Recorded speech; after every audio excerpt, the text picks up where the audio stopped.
Welcome back to Change Ed. Changes. The #1 rated education podcast in all of Pennsylvania. I am one of your beloved hosts, Andrew Kuhn, education consultant from Montgomery County Intermediate Unit. And here with me is Patrice Semichek, also out of the Montgomery County Intermediate Unit. And everyone's favorite SDF, Tony Marabito, Carbon Lehigh Intermediate Unit. We have a guest on the show today who, this is a really interesting Probably fact. has a bunch of different titles that we don't have either. Mm-hmm. Yes, but also this person competed in a fantasy football league that we had, and there were 4 of us on here, and only 3 of us were in the top 4. Isn't that crazy, Tony? And one of us had 2 teams. And was the commissioner. Yeah, and took home 2 trophies. Imagine, and took home 2 trophies. Yes. Interesting how that happened. I wonder who that human could have And been. the story always comes back to being about Andrew. So, This is why we said when we started that you might want to talk about something, but it won't happen. We'd like to welcome Jigar Patel to the show. Welcome, sir. Thank you for having me. I'm glad to join the elite of the fantasy footballers. Yes. That would be 3 of us. Yes, we are so glad to have you. Tony, what was your position in the fantasy? Jigar, tell us where you're from. No, that was what you completely do. by fluke, though. Let's be very real. My second place was only because someone lost that didn't need to lose. Anytime you have a league where there's 2 teams and the same manager for both those teams. It doesn't work well. Thank you, Jigar. Especially when they're the one in charge. Our guest today, I would say, since starting at the IU 5 years ago. That's all? It's only been 5 years? No, me. Oh, I was going to say, wait. Yeah, that tracks. Jiggar's Let me been around finish forever. this. No. Let me finish this thought. I've been at the IU forever. My IU, Tuscarora Intermediate Unit 11. This gentleman, it's the only person in the state where I can say his name and everybody knows synonymously who it is. Yeah, first name only. He's like Cher. Yes. Yeah. So Or Jigar, Madonna. Because I have a unique name. Jigar No. title, and what do you do? No, it's because you're brilliant. I appreciate all the good things you're saying about me. I will send you your cash afterwards. Thank you. Yeah, as I was introduced, my name's Jigar Patel. I'm from near Hershey area, but I work for Tuscarora Intermediate Unit 11, which is near the Racetown Lake area.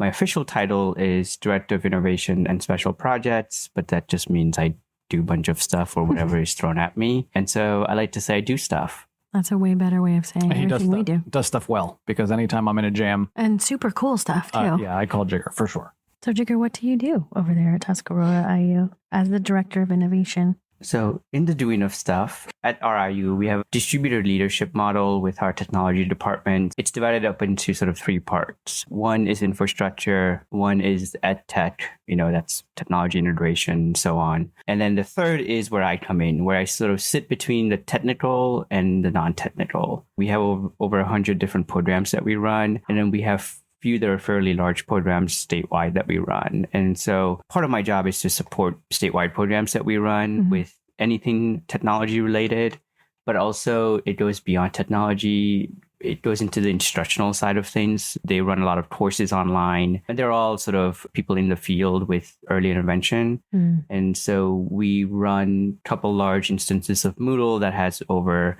close to 50,000 users and about close to 100 courses that run on them. Wow.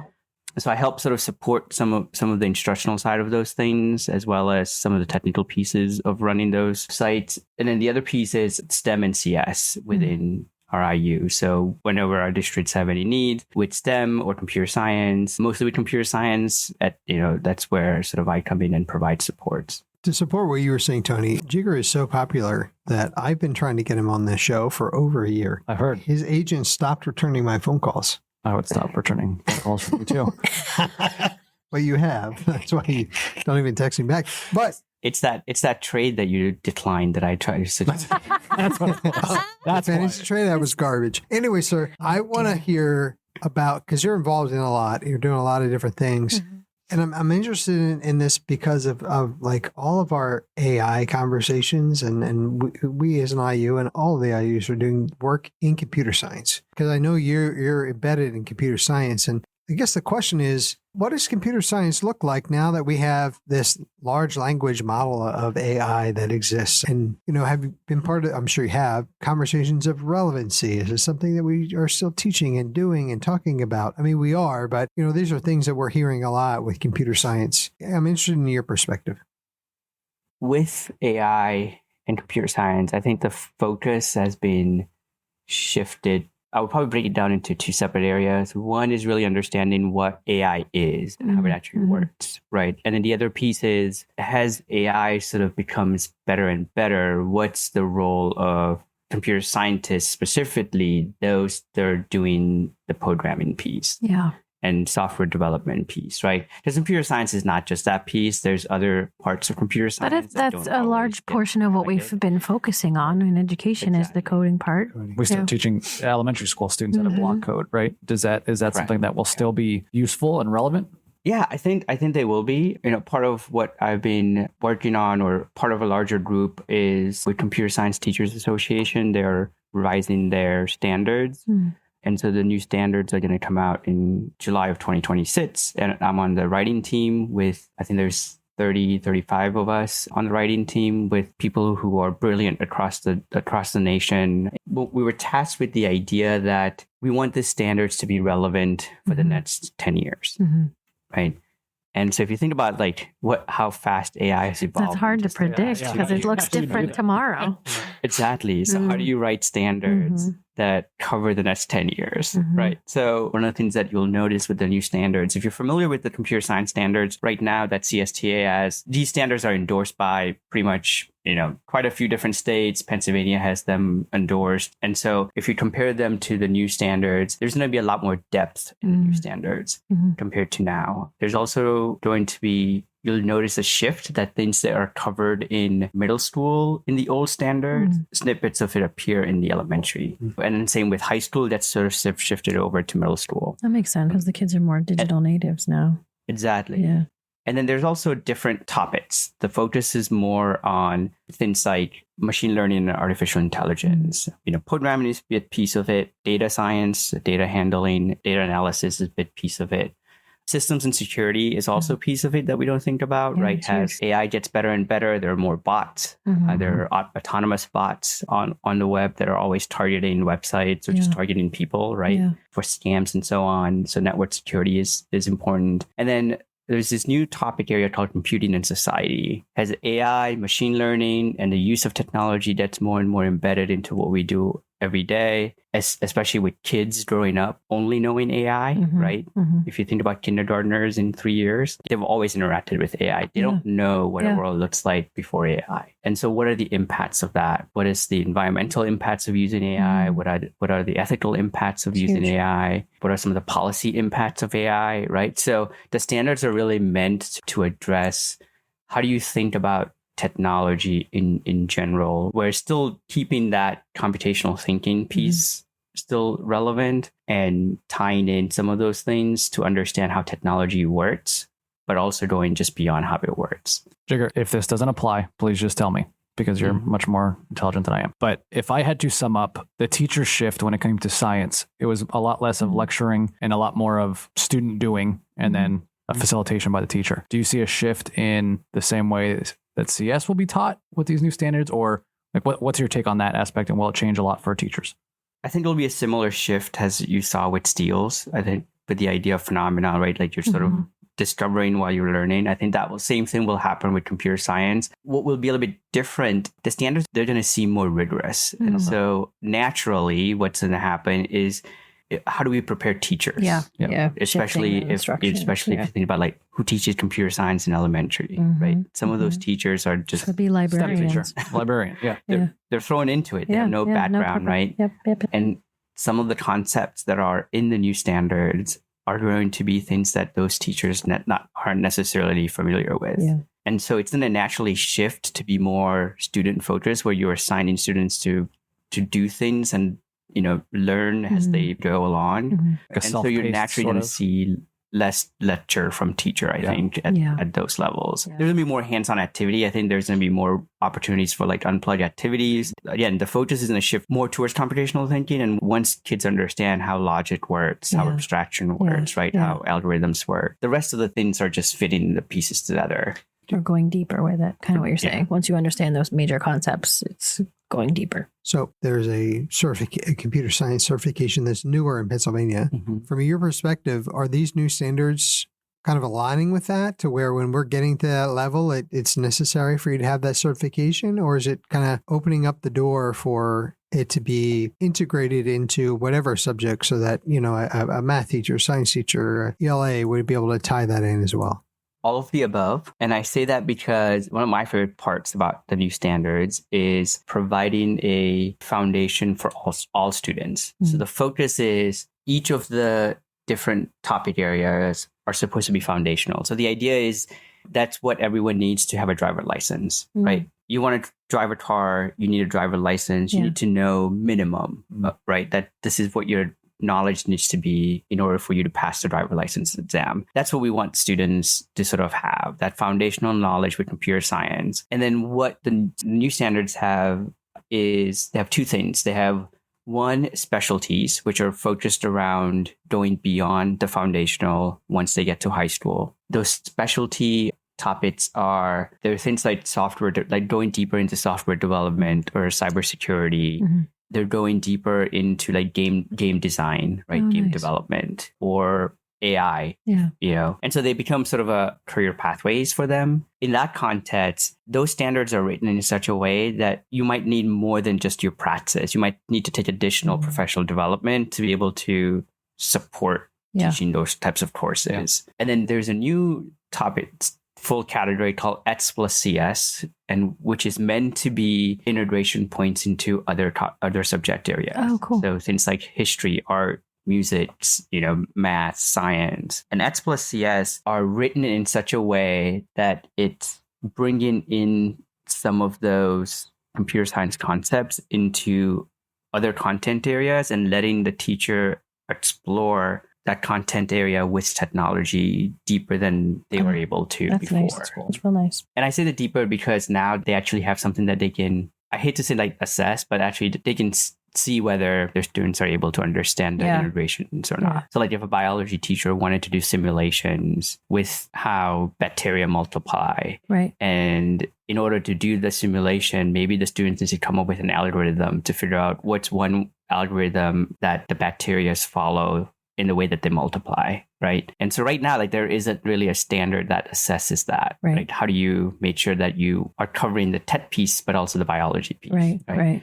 And so these standards are sort of written in the way that it helps teachers say, oh, like I can kill two birds with one stone and cover both standards. Do they kind of interact or connect a little bit with T&E standards? I know they're a part of it. In places they do. Yeah. Okay. In places they do. Because sometimes I feel like teachers are like, oh, I've got one more thing I've got to do, especially at like elementary levels. We're trying to integrate everything. So that's good that they intersect. Yeah.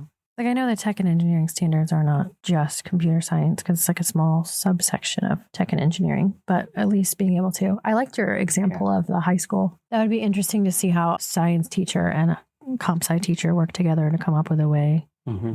It might actually make some like bridges happen. That's pretty cool. This is from the current draft that's posted on the CSTA website. One of the ETS plus CS standard is assess how well an algorithm solves problems within a non-CS discipline by analyzing their accuracy, efficiency, and relevancy to the intended goal. Oh, nice. Oh, that's cool. That's really good. That can be used anywhere. Exactly, right? But now that gives an opportunity for a computer science teacher to reach out to a biology or math teacher and vice versa, right? Like any survey that's done in any of those courses, and then the AI, looks at the information and that's really cool. So since we brought up the topic of AI, now I'm gonna take that route. If you don't mind. So just when I think like I'm on the edge of like being caught up and like really like showing my teachers like great things, I go to a meeting and Jigar's there and it has 9,000 things and just that are absolutely crushes my soul because of how much he knows. So I'm sure that you're working on something. You're giving me way more credit than I deserve. For all of it. So I'm sure you're working with some kind of project, some awesome thing that I haven't even thought of yet. So what are you doing with AI? I can't wait to hear this because I know it's going to blow my mind.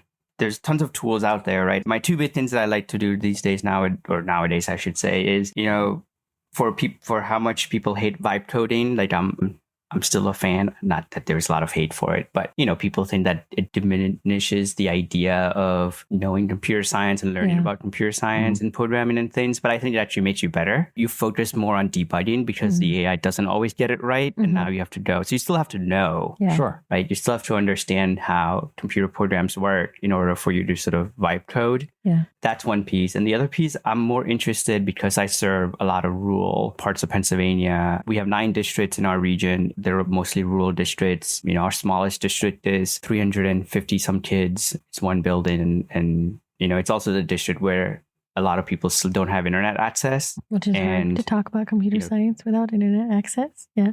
Right. And in COVID, it was still the area. There were hotspots available after a while, but once the funding ran out, the infrastructure still isn't built out, and some of them still don't have internet. So they go back to having all these devices like Chromebooks that they can go home. They're very much internet dependent, but can't do anything when they're at home. And with computer science, it's even worse, right? Because with computer science, you're 11th grade student, the school is able to offer computer science and they have a project for you, and you have to write this code in Python, let's say, and you're home, you're working on it, you get stuck.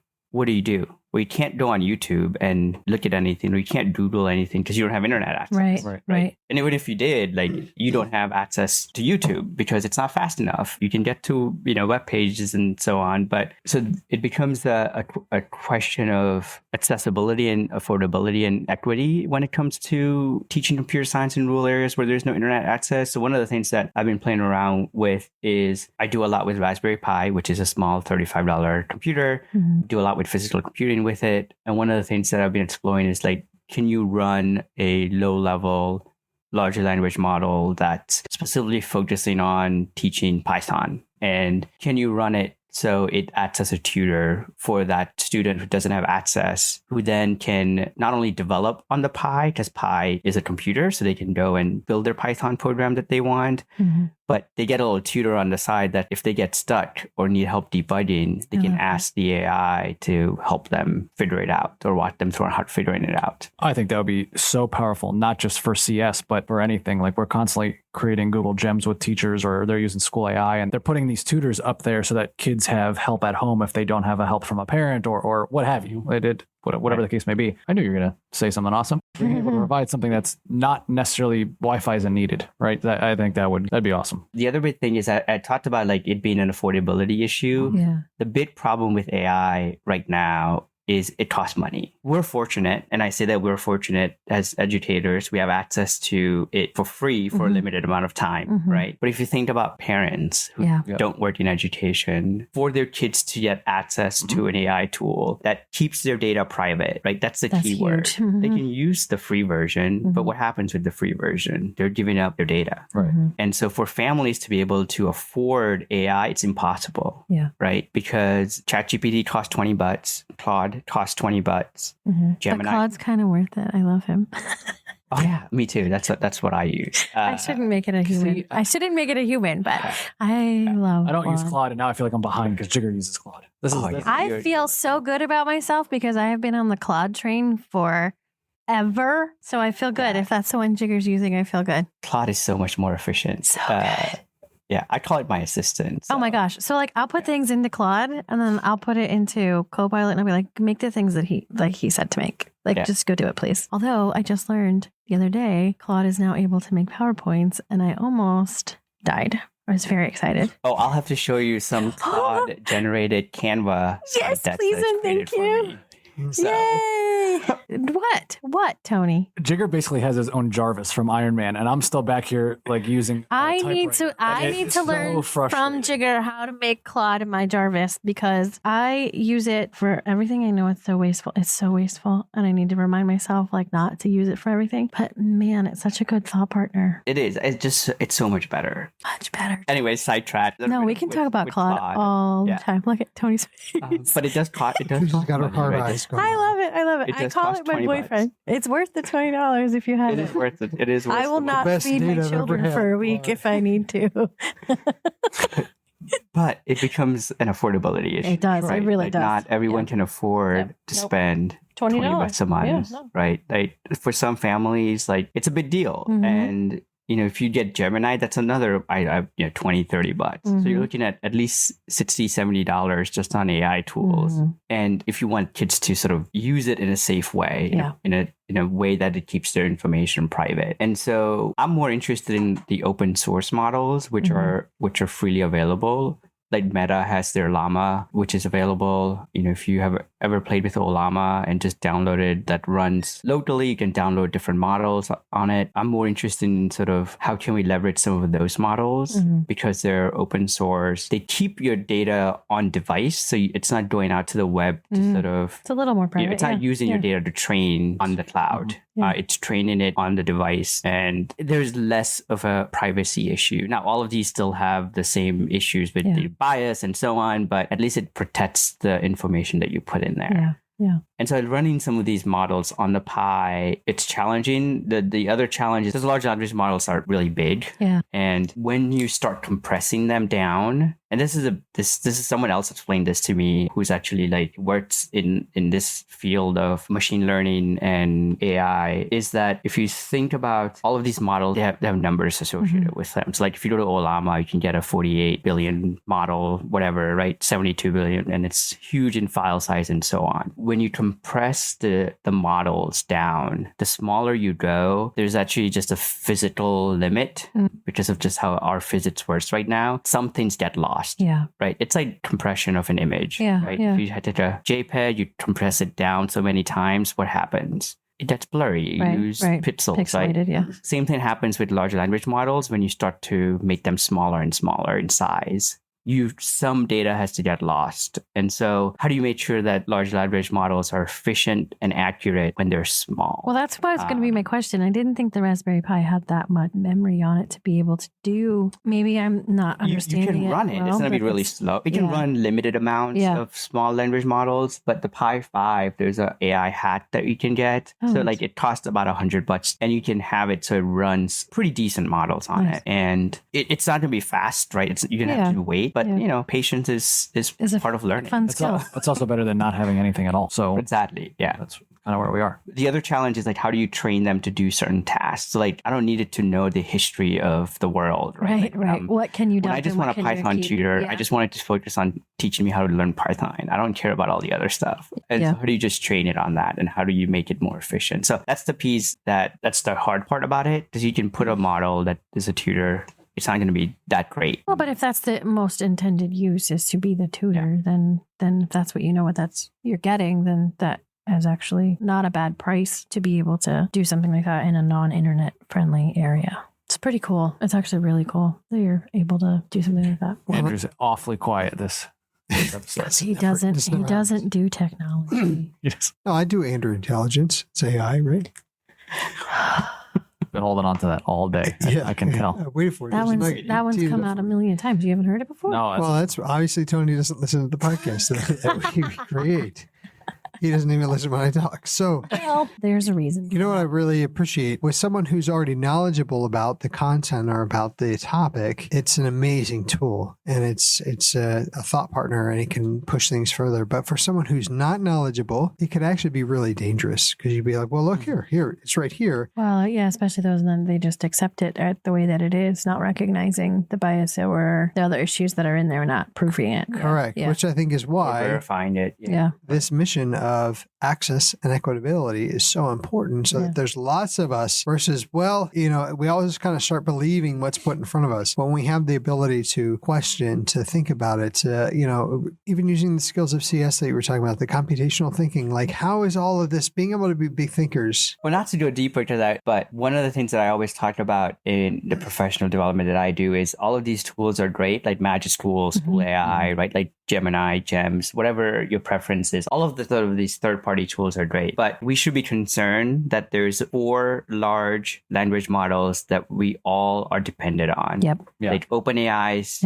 ChatGPT, right? Anthropic's Claude, Google's Gemini, Copilot. There's 5, and then Grok from X. But every Magic Tool uses combination of OpenAI and Claude, Mhm. right? So does Tool AI. Brist also uses OpenAI. Mhm. So all of the core knowledge sits between four or large five. corporations. Yeah, that's a lot And let's scary. not discount the fact that OpenAI calls them a nonprofit, but they're not, right? Because if they were, they wouldn't be charging $20 to Yep. Right. Yep. keep your data think about private. Yep. Ads and things. Yeah. Jigar, Thank you for this. on behalf of the entire Change Ed team and nation, but also as a 2-time award winner for the 1-time season of fantasy football, I want to say thank you so much for coming on and giving us your time and your knowledge. And I look forward to the rematch in next year's fantasy football team. Where he only has one team and he's not the commissioner. Didn't Yeah, you it say needs you to be could like design something that We'll have Claude design it, I guess. Yeah. We did talk about that, having our own fantasy league. I think we should. Website. Well, look at that. We're Remove out of it. time, so we're going to shut this down. Thanks, Sugar. Thanks, Appreciate it. Take care. Thank you, Jigar. Thank you for having me.